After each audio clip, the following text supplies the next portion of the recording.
David Pellegrudo was a physics teacher at Coral Springs High School in Florida. Wouldn't you like to be in Florida? He was teaching physics, and one day he presented to his class a pop quiz in class, and he handed the quizzes back the next day, and Jason got an 80 out of 100 on his pop quiz. It was a B-. The issue was that Jason wanted to get into Harvard Medical School, and he was going for straight A's that semester. So he next day came in and confronted Mr. Pellegrudo about his grade and said, "Mr. Pellegrudo, I'm not going to be able to get into Harvard Medical School if I don't get straight A's. And I got a B-. Can you change the grade?" Do we have any teachers here this morning? And so Mr. Pellegrudo said, "No, that's your grade. That's what you got on the test." And so Mr. Pellegrudo refused to change the grade, and Jason got upset. He pulled out a kitchen knife and stabbed Mr. Pellegrudo. He was subdued. They got the knife away from him. He was arrested, taken to court. The defense in court for Jason was this: temporary insanity. They said he couldn't have helped himself. In fact, he was suicidal about this grade because he was so concerned about getting into medical school that he couldn't help himself. And so they pleaded temporary insanity. They called it acute psychotic break, and he was pronounced innocent by the judge. He ended up going to another high school where he graduated with a weighted GPA of 4.6, and he applied to medical school. Now, the point of this comes from the book Emotional Intelligence by Daniel Goleman. One thing it points out is that there's a difference between cognitive intelligence and emotional intelligence. That you can be a straight A student, you can have cognitive intelligence and not have emotional intelligence. But more importantly, it suggests to us that this idea, and really the argument of the book is that this idea is that we can't help ourselves when we're angry.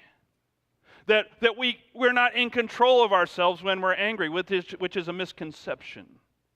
That somehow I can't control my anger, or I can't help myself. Have you ever been angry and just said, "Well, it's just the way I am," or I can't help myself, I couldn't stop myself? And we say that to ourselves. We think that to ourselves. And that's part of the problem with anger, is that we think we can't do anything with it. It's just there.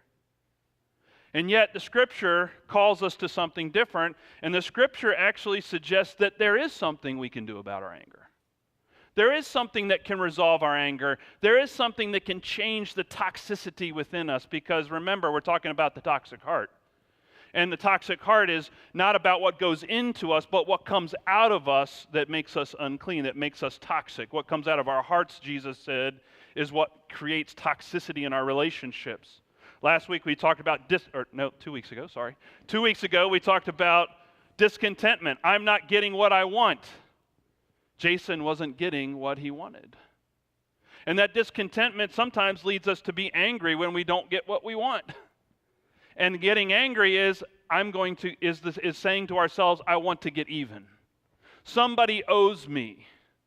I need to get even with that person. I need to get even with them. I need to do something to them to even out the score, so to speak. And it's that toxicity of anger that goes on within us. And so, now I'm assuming, and I think this is a good assumption, that nobody here would stab somebody when they were mad. I'm assuming that nobody would murder anyone in their anger. In fact, Jesus talks about the law, do not murder. John talks about this as well, about loving rather than hating, loving rather than being angry with others. And so here's this biblical thought, this biblical command. Now I'm assuming nobody would murder. We have no murderers here. Or do we? Well, let me ask this question. It's confession time at Glenmar. How many people have ever in their anger given someone else the silent treatment? That's me, yeah. And when we give somebody the silent treatment, what are we doing to them? We are saying, you're as good as dead to me, right? We're saying, I'm going to kill my relationship with you. I'm not going to talk to you anymore. I'm going to act as though you're dead, as though you don't exist. What have I done? I have murdered them in my mind and in my heart? Or how many of us have ever called somebody an idiot or jerk or other four-letter word, fill in the blank, right? That's what Jesus says. If we do that, we're actually, what are we doing? We're murdering their identity, right? We're killing their identity. We're changing their identity from child of God, as the choir sang, to whatever fill in the blank we use. We're murdering their identity. We're killing their identity in our eyes and in our hearts. Or last one, and I'll let you off the hook. How many of us have talked about somebody behind their back when we're angry with them? Right. And we've slandered them. Jesus talks about slander being something that comes out of us that makes us unclean. So we talk about them negatively. And what are we doing? We're trying to devalue them in the eyes of someone else. We're going to someone else and saying, hey, look at what they did. See how bad they are. And we call that character assassination, right? We're murdering them. So now how many murderers are in the room? Yeah, all of us, right? In our anger, that's what's going on. The same anger that caused Jason to stab his teacher is the same anger that you and I wrestle with as well. So how did it get that way? What's going on inside of us that creates this anger? Well, I brought another prop with me this week. And I think I'm becoming known as the prop pastor because every week I kind of come up with one of these. And I was not planning to have a prop this week, but, blizzards happen and Pastor Matt has time to think about his sermon that he didn't get to preach last week. So I think that this is the idea that all of us in our hearts carry a file cabinet. So imagine that in your heart you have a file cabinet, and in that file cabinet you keep a bunch of files. And you and I have a file on every relationship in our life. I got a file for my wife. I got a file for each of my kids. I got a file for my extended family members, co-workers, friends. I've even got them for my in-laws. And I even got a file for presidential candidates. And in each of those files, so everybody has their own file, and you can put a name on each file. And inside that file, I keep an invoice on that person. And this is an invoice for my friend, my imaginary friend, Hal. I'll tell you what's on his invoice. We've been friends for a long time, but I'll tell you, he canceled playing golf with me in the summer of 2013. What does he owe me? He owes me a round of golf. He called me a jerk on May 12th, 1998. He owes me an apology for that. He owes me. He borrowed my car. Get this. He borrowed my car, and he didn't put any gas back in it. And he left his fast food garbage in the back seat of my car. I marked that on his invoice. He owes me at least a tank of gas. He talked about me behind my back. I found out from a friend that's a big charge. I got a star by that one. He took credit for my work on January 5th, 2005 at an office meeting. He owes me big there too. Made him look good that day. And then he hit on my girlfriend in 12th grade. Now, and then I can total up everything that he owes me, and it's on his invoice. I would suggest to you that all of us keep invoices in our hearts with different people. The other thing about this invoice is that, most of the time I just keep it filed away when Hal's not around, right? But this summer, if Hal comes back and wants to play golf, you better believe that when I go play golf, I'm pulling his file out and I'm taking it with me to play golf. Because as we play golf, I'm going to keep my file, I'm going to keep track, and I'm going to wait, and the next time he does something wrong, guess what happens to his invoice? I add to it. Sometimes even before, when Hal's not around, you know what I do with this invoice? Sometimes I just take it out and look over it. Can you believe what that guy did? And I rehearse it, and I review it, and I remember it, and I go over it, and what does that do to my anger? Oh, it stirs it up, doesn't it? The problem is, folks, is that that's just Hal's file. I got a file on everybody here. I got a file on everybody in my life. And I got an invoice for every single one. And the problem is that I walk around every day with my files,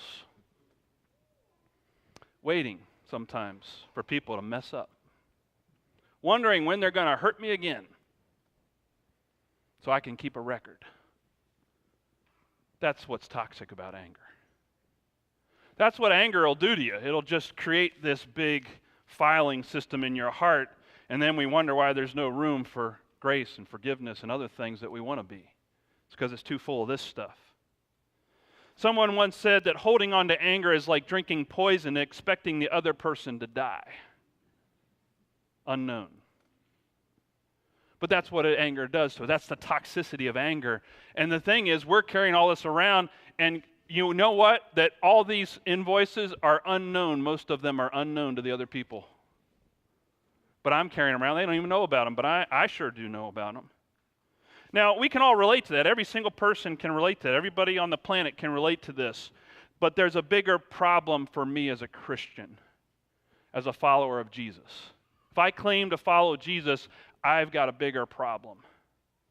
Because the problem is this not only affects my relationship to other people, this affects my relationship to God.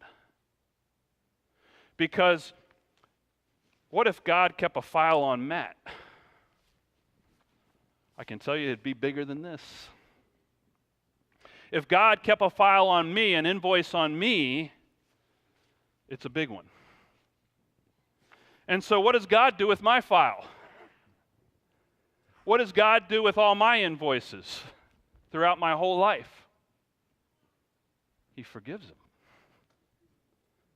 We just prayed a great prayer called the Lord's Prayer. And we prayed in that prayer this line: forgive us our trespasses as we forgive the trespasses of others. Forgive us all this to the same extent I forgive this. What if that's true? What if God only forgives me to the extent I forgive how? How much of my invoice is left? A lot. The good news is, folks, God forgives all this. And what God asks of us and me as a Christian is to say, if God has done all this for me, God asks me to cancel it all for how? Forgive all of it for how? Because that's what God's done for me. That's what it means to be a Christian. That's what it means to rid ourselves of anger in our lives and to get that toxicity out of our lives. In fact, I have come to the conclusion that forgiveness is probably the greatest antidote to anger. It is the greatest way to rid ourselves of anger is to actually forgive people. If we really want to clean up our hearts, if we really want to change what's inside of us, we're going to have to forgive. God modeled it for us. Jesus modeled it for us. And that's why God asks us to do this, because it changes us when we do it. Now, I'm going to share with you how to forgive. Would you like to know how to forgive? Because it's hard, isn't it? It's very hard to forgive. So let's talk about it. Andy Stanley, in his book called Enemies of the Heart, lays out a process of forgiveness, and I want to just share that process with you today. The first step in the process is this. We have to identify who we're angry with.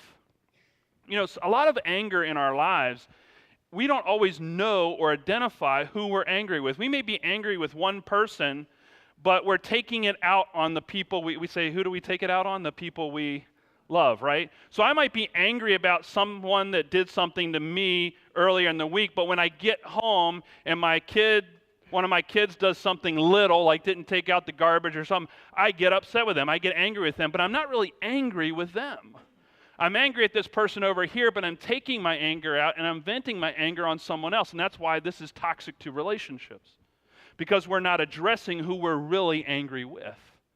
What's the root cause of our anger? We have to identify that person. We have to figure out who it is specifically that we are angry with. Who is it? Pull their file out, right? Figure out what the file is and whose name is on the file.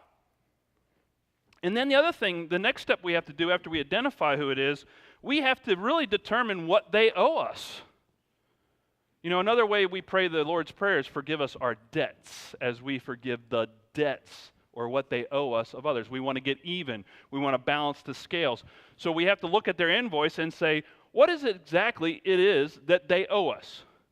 If they were to pay us back for what they did, what would they owe us? How could they pay us back? So I did this. I pulled a file out on somebody who will remain nameless because this is a public sermon. But I pulled out my invoice on somebody in my life, and I looked at their invoice, and I determined, I looked on it, and I found something they had done to me 20 years ago. And what they had done was they had taken credit for something else that I had done and accomplished and worked hard for. And I thought about it, I was thinking about it, I was taking it, I said, what is it that I thought to myself, what is it they exactly owe me? How could they pay me back? Well, I could say apology.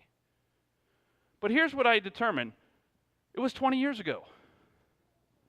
They don't even know they did that. And the people that were standing there in the room when they took credit for it, none of them remember it either. In fact, if I were to bring it up, everybody would go, I don't remember that.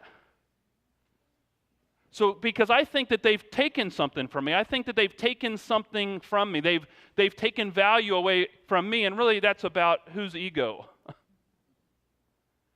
And you know, when I realized that, I realized, Matt, that's pretty petty. Because there's no way they could pay that back. And there's no way that it's not going to do anything at this point to bring it up.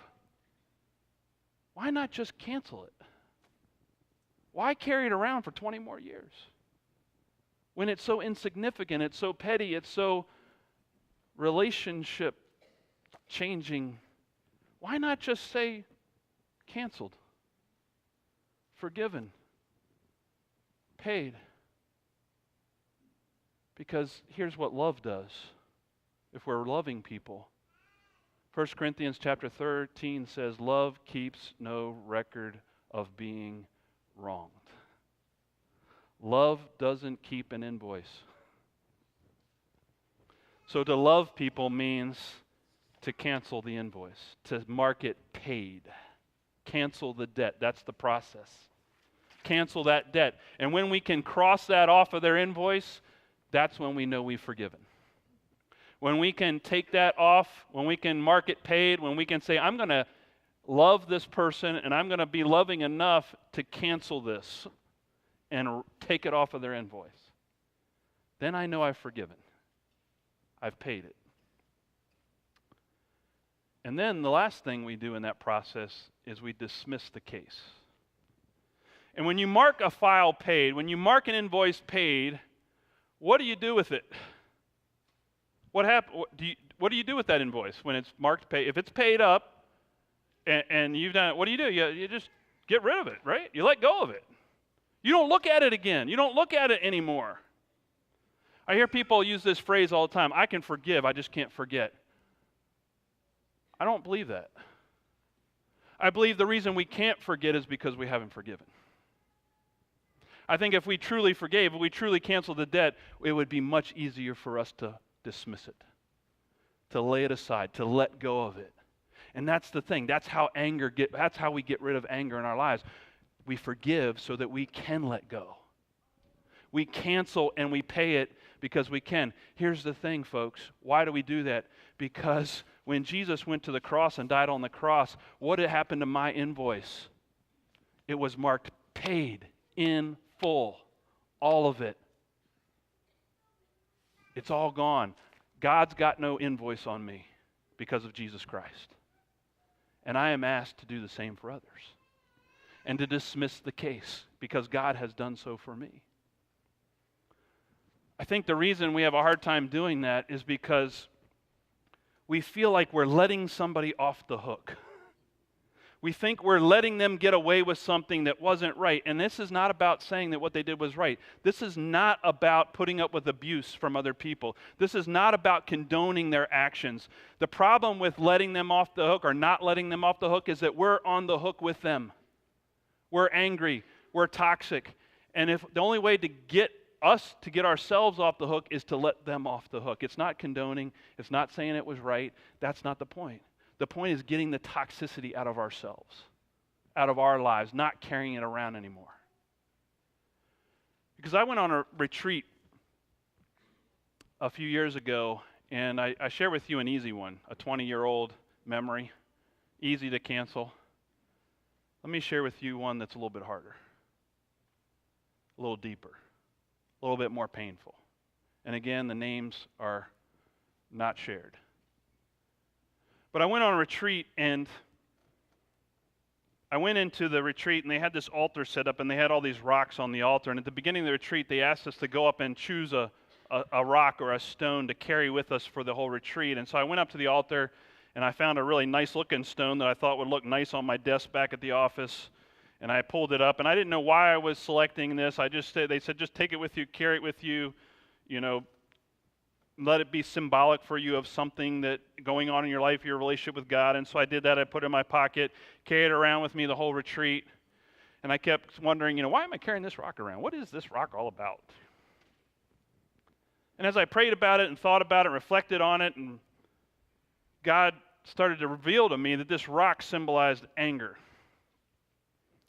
See, somebody had done something to me and my family that altered the course of my family's life. Forever changed our family's life. And I was angry. And I realized that I was just carrying around this rock my whole life. And I didn't know what to do with it. So I pulled it out one day, and I was holding on to it, and I was just angry, and I was able to identify what the anger was about and who it was that hurt me. And God was saying, Matt, it's time to let it go. And I got real angry at the rock, because that's the only person I could get angry with. And then I just took it, and I threw it as far and as hard as I could into this body of water, and I said, I got to let go of it. God was asking me to let go of it. And I had to just chuck it. Now, symbolically, what was I doing? I was starting to forgive. I would love to stand here and say, yeah, the anger just disappeared at that moment. No, it didn't. But it began to disappear at that moment. The process of forgiveness happened at that moment, that I was willing to chuck that weight, that burden, that anger, and let go of it. You see, part of the issue is what happened with Jesus. Because there was a group of men who brought a woman they caught in adultery to the feet of Jesus. And she was kneeling at the feet of Jesus, and they said to Jesus, Jesus, the law says we're supposed to stone her, throw these rocks at her. She's the object of our anger and our wrath today. She's broken the law. What do you think we ought to do with her, Jesus? And Jesus said to them, let he who is without sin cast the first stone. And when he said that, he then knelt down and he began to write in the sand. And we don't know what Jesus wrote in the sand, but we know this happened. That somehow they stopped looking at the sin of the woman. They looked at the object. They stopped looking at the woman, the object of their wrath. And at that moment, they started to look within themselves at their own sin and their own need of forgiveness and their own the judgment that would be upon them. And when they did that, when they stopped looking at the person they were intending to throw the stone at and started looking within their own hearts, what happened to their stones? They dropped them. They let go of them. Because that's what followers of Jesus do. We don't throw stones, we let go of them. Amen.